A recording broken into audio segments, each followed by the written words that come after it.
Hello and welcome back to this Trails in the Sky 3rd chapter Let's Play with me, jrpg. In the last episode we released Chloe, and we also went into the Star Door and saw the banquet at the palace. But I said I would search for this Star Door and I found it, and it says I have defeated battle over 100 times. We're going to open the door and see whether or not I've won 100 battles. I assume that I have. The Star Chamber. Okay, we're all allowed in.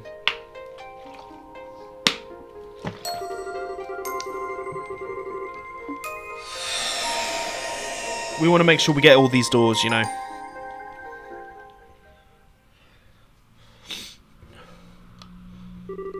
Enclosed is a report on the damage dealt to the former Principality of Northumbria by the Salt Pale. Also contained within is research on the Pale itself. Holy City of Etria, Congregation for the Sacraments. Okay. The Salt Pale Research Report by Rise Argent. I hereby present this report, Your Holiness, ever at the side of the goddess. This report contains classified information and may only be read by those with the clearance to do so. Certain sections are of the utmost secrecy and have also been blacked out. Progressive events are after the Pale's appearance. July 1st, 1178, 5:54 AM. An urgent report came in from Halisk Cathedral in then Principality, now state of Northumbria in North Zemuria. It is stated that giant white pillars so tall it appears to kiss the clouds had appeared on the outskirts of the city. Bishop Alexei, the one who sent the report, behaved as if extremely unsettled by what is happening. By urgent order of the committee, 2 knights of Grilsritter, the 8th Dominion, aka the Roaring Lion, and a squire, both of whom were working on another mission in a nearby nation, were dispatched to perform a formal investigation. They hurried to the scene via the 8th Merkbur unit. Please note Merkburs had only recently been put into use at this point. They arrived promptly. At 6:22 AM, that's what they saw. Enclosed is a photograph of the object known as the Salt Pale. At this point, however, it is far larger than the term pale would suggest. It was more akin to a massive tower that soared hundreds of arcs into the air. The 2 knights provided the following observation regarding the situation on their arrival. We were met with a mighty hailstorm blowing in the direction of from Halsik. Jasons out left, right, and center, guys, or so it appeared, until we eventually realized the storm contained not ice but salt. The object's surface is completely covered with salt, making it impossible to tell what might actually look like underneath. The surrounding air had become powdered salt, and it falls to the ground like snow on tundra. The spread of salinification, what a good word, process was startlingly rapid, and the affected area spread in a blink of an eye. By the time the Grilsritter arrived, the entire landscape of the capital had turned into salt, and the lives of many who lived there, the aforementioned Bishop Alexei, had already been lost. Yet the spread did not stop there. A day after the Salt Pale first appeared, a vast coniferous forest zone north of the capital crystallized and collapsed. Bridges also collapsed, rendering all the main highways out of the city unusable. Please note that by this point, the then ruler, Prince Balmond, had already fled the country to a nearby nation. 2 days passed since the Pale's appearance. By this point, roughly half of the entire principality had become sea of salt. Countless refugees had fled to the southern side of the country because of the River Grieve that stood between it and the affected area. Finally, 3 days after the Pale's appearance, the salinification process stopped at dawn. As a result, the knights were able to advance onto the capital of Halisk with the hope of investigating the Salt Pale. The afternoon they finally reached it, but what they found looked completely different from how the Pale had been when they first arrived in Northumbria. Okay.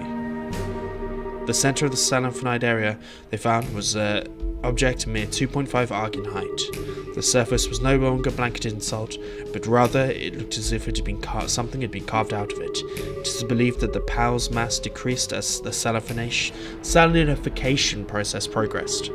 It's in its smaller state the Pale had lost its power to turn swathes of the country to salt, but its ability to salinify was very much still intact.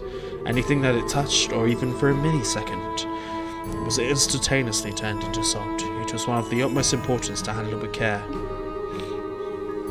The order to complete the mission without physical contact, the Grilsritter required the use of a sacred tool, the Gelfnir, which was delivered to them from the High Seat in Etrea. Since then, it has been kept closely sealed away deep within the High Seat in Etrea. Still, while the recovery mission was ultimately deemed a success, the damage already caused was equally as vast and significant. No damage to the surrounding nations were reported, but in result in the destruction of 3 of the 5 administrative districts of the Principality, including its capital. Over a third of the total population, along with travellers from elsewhere, lost their lives. This is to say nothing of the emotional damage caused due to its sudden outbreak. The hearts of Northumbria's people were overwhelmed with fear and uncertainty. From a humanitarian or religious perspective, a swift response from the Septian Church was all that was necessary. The decision was made to dispatch personnel to the region right away. Upon arrival, they set about rebuilding the damaged churches and healing both the physical and mental wounds of the people. Those who were left behind orphaned in the crisis were taken to gospel facilities, where they would be cared for until adulthood. The northern region of the country, which had been turned entirely to salt, was placed under the church's control. It has been a restricted area ever since. Supplementary notes. After some time, the country's former leader, Prince Balmut, attempted to rebuild the government, but given that he had fled the country during the hour of need, caring only for himself and not his people, all authority he had was once gone. The following year, the country's people led an uprising, and the Principality of the Northumbria was no more. Eventually elections were held and the country became a democracy, thus bringing about the birth of the autonomous state we now know of. This is also when the former Principality's armed forces reformed as vigilante corps. Given the extreme poverty of the state, however, the majority of said corps considered gathering foreign currency to be of the utmost importance. This was how the large-scale Jaeger Corps, known as the Northern Jaegers, were first established. Interesting. As far as the rest of Zamoria is concerned, this is where the tale of the Salt Pale ends. But a number of very important questions still remain unanswered. Perhaps the most obvious of this is where it came from. Despite the considerable size of the object, and it appeared on the outskirts of a populated city, no information is available regarding the moment it first appeared. The most popular theory is that its appearance was due to something akin to spatial translocation, but no hard evidence exists to support this or any other theory. Of more importance, however, is its positioning in the teachings of the Septian Church. The Pale is clearly different in nature to the artifacts, and appears to be a more fundamental manifestation of the goddess's powers of creation. Committee report. With the limits of our knowledge at present, this is as far as we get to the truth. There are some people who have proposed it may be one of the Septurians, but no evidence has been found in legend or scripture to support this belief. Nevertheless, these questions and many others need answering. The Congregation for the Sacraments continues to study the Salt Pale to this day.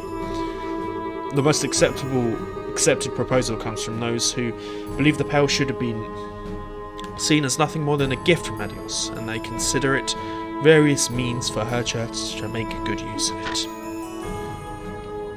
The most realistic of these plans is using it to manufacture a sacred tool used for execution. Parts of the Pale were cut away using high pressure water and surrounded with a cylinder made from salt crystal, allowing them to be fired directly into the target without requiring the user to make direct contact. Should the bolt be made successful contact with the human target, the whole body would turn to salt, killing them in mere seconds. There are no known means for reversing or stopping the process. This approach does not come without its flaws. It seems unwise to be careless with an object we still do not understand the true nature of.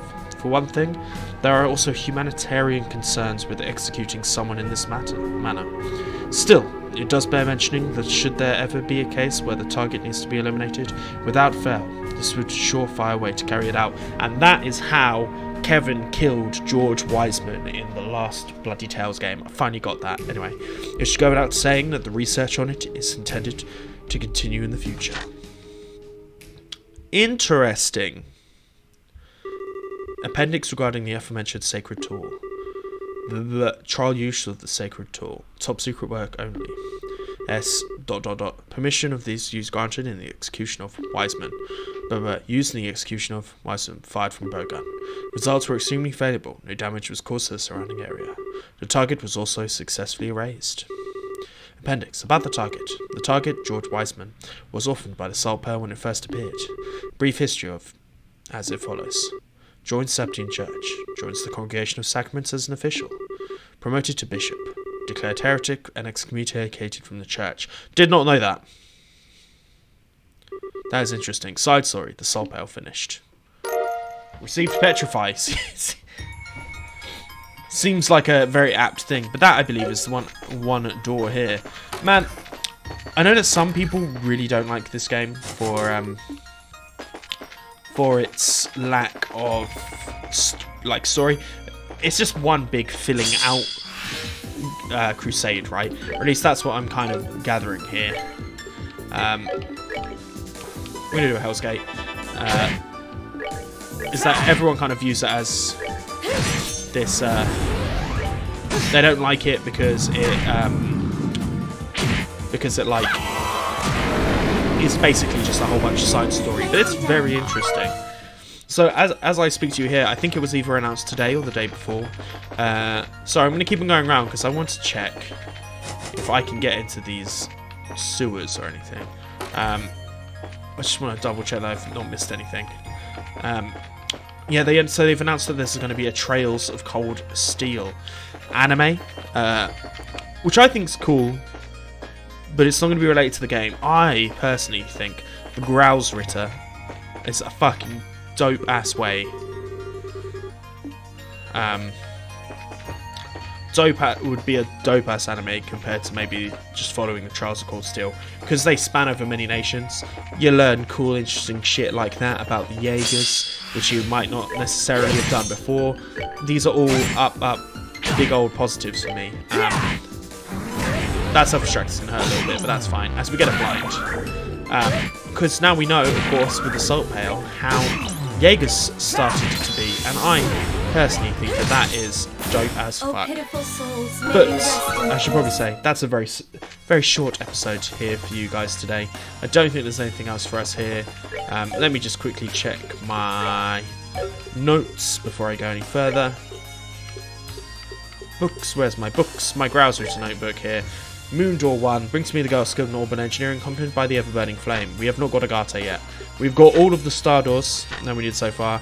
And what is Sun 2 is bring to me the girl who has to fish, bring to me the fists of steel which nothing in this world can move. My fists of steel which nothing in this world can move makes me feel like it would be it might be someone else, but we should return to the still area and go to the third plane, and that is what we're going to be doing in the next episode. So, if you have enjoyed this, please like and subscribe, and I will see you guys next time, where we'll be going to whatever the third plane is, which I'm guessing via the golden rolled silver blah blah blah, whatever the name of the chapter was, will have something to do with that. And on that note,